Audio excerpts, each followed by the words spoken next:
It is January 25th, 2012, and we are here at the First Baptist Church of Naples for a Rick Santorum Rally for President. The rally is at 9 in the morning and people are streaming in. The press estimated that there were over 1,000 people at the rally. Rick Santorum addressed the rally for about 1 hour. This video is a collection of snippets from the rally. One of Santorum's major themes is family values. I don't run away from the fact that I believe that at the foundation of our country, is built upon the American family. And if that makes me the family values candidate,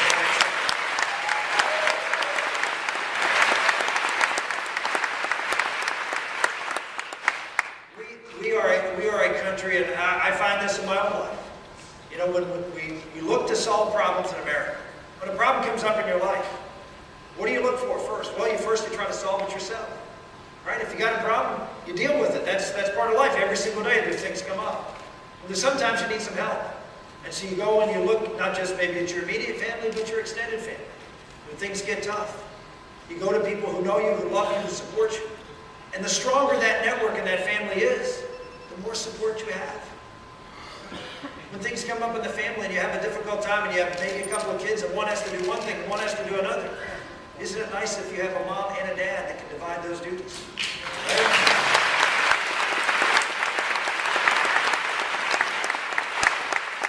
I value and respect and in fact admire the heroic work that single parents do. But a lot of my best supporters are single moms who understand how hard it is and that our country would be better off if we had stronger families to help them be able to raise children in a way that is economically more efficient.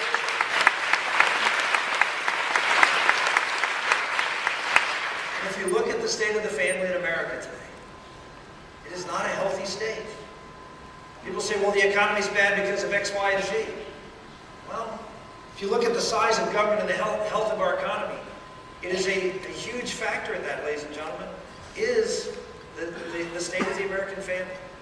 And it's not going to change overnight. Yes, we can do some things to get the economy growing and going, and I'll talk about our plans and why I think, and I do believe it's the best plan to get the economy growing and to reduce the mountain of debt. But if the American family doesn't get healthy, if we don't have more people engaged in meaningful married relationships, raising children in that healthy relationships with moms and dads, then government is going to stay big and get bigger. Rick Santorum discusses the recent Florida primary debate, which involved himself, Ron Paul, Mitt Romney, and Newt Gingrich.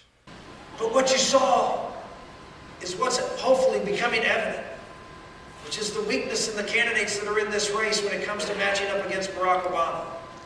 We need someone who isn't going to be the Republican nominee, who isn't going to be the issue in the campaign.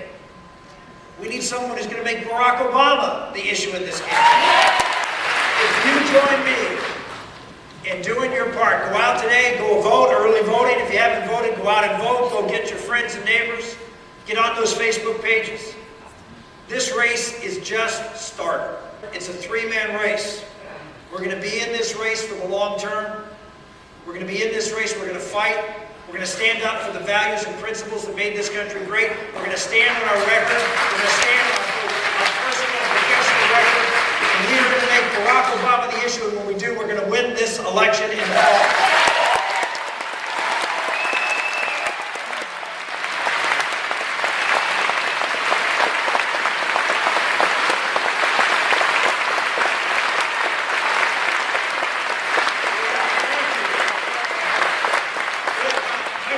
Places, you can come up if you want to ask questions on either side, and please come up and feel free to ask a question or two. Yes, sir. Good morning, Senator. Well, good morning. I wasn't sure who I was going to vote for until this morning. Well, thank you. I want to give a suggestion to everyone here. You know these great Rick Santorum signs? When you park your car, put them as the sunshade in your car. Get everybody really safe. One thing I'd like to see done, Senator, I would like to see a comment made to the leftist media. When they ask you a so slanted question, the response should be, please, I will be glad to answer that as soon as you ask the president the same question.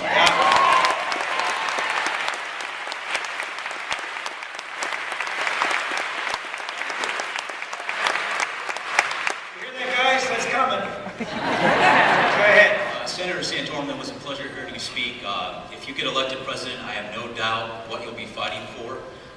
You talked a lot about manufacturing, and I think that's an important thing.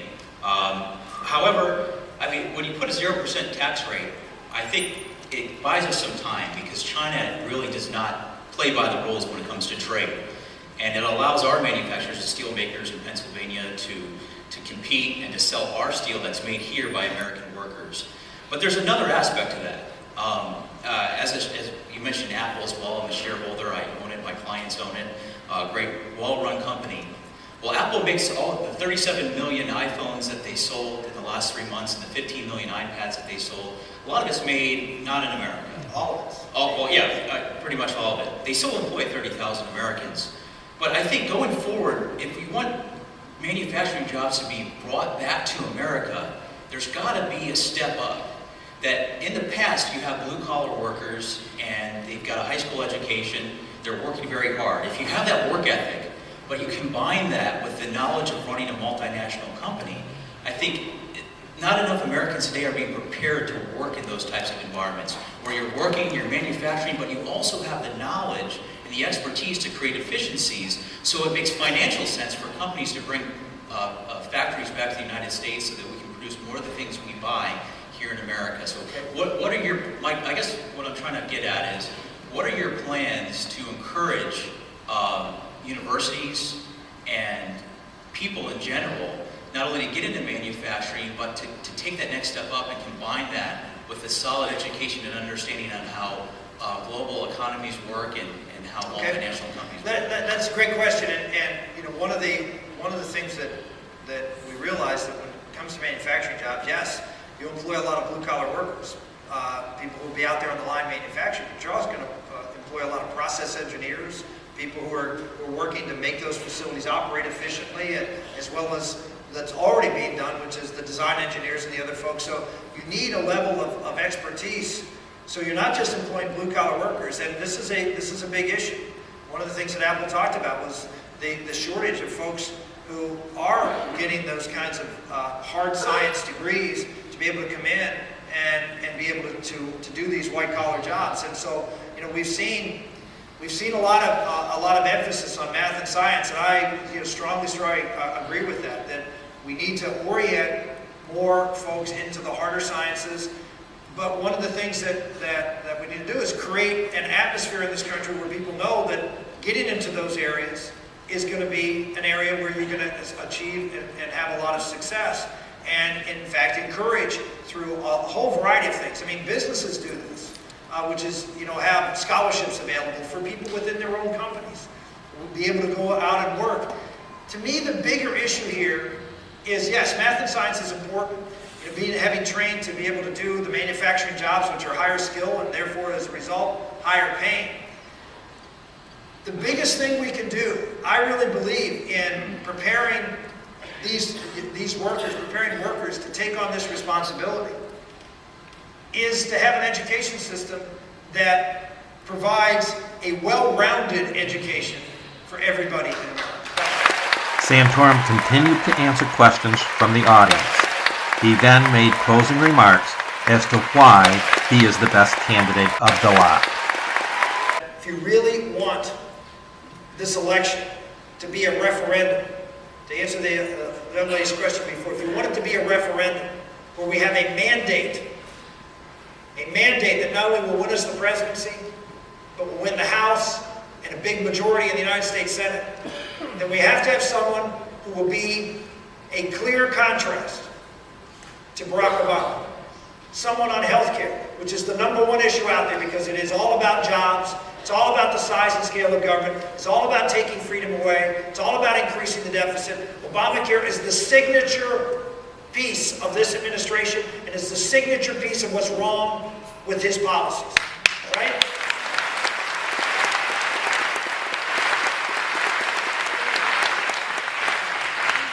Do we want someone who has a 20-year history and a bold plan for having a bottom-up, consumer-driven, private sector healthcare system, who's been for that consistently for 20-plus years?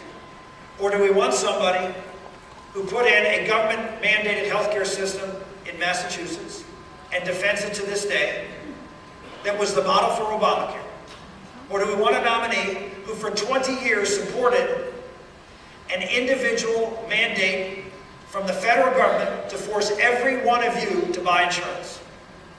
And that's what Speaker Gingrich has supported for 20 years.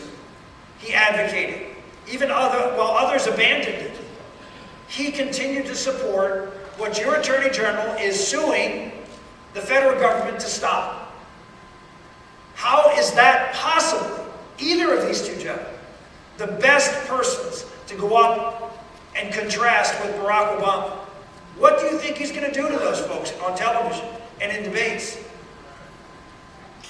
He's going to show that they supported the very things that he was for.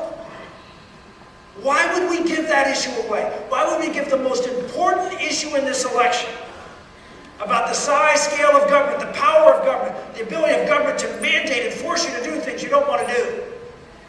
Government control, top down. Why would we give that issue away in this campaign with either of these candidates, much less the other things that are going on personally and professionally with them in the past? Folks, you have an obligation in this race to put forward the best person in the most important race in the history of this country. Don't listen to the pundits. Don't listen to the experts. Don't follow the New York money. Do what you know is right for this country. And if you walk out of here today and vote for me, that's a good thing. It's not enough. We need your help. All the other candidates say they need your help. They're lying. I need your help.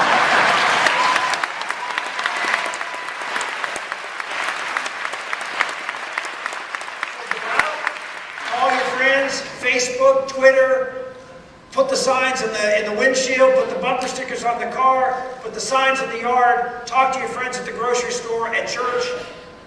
Make a difference. We can surprise a lot of people coming next Tuesday. Thank you all very much for coming.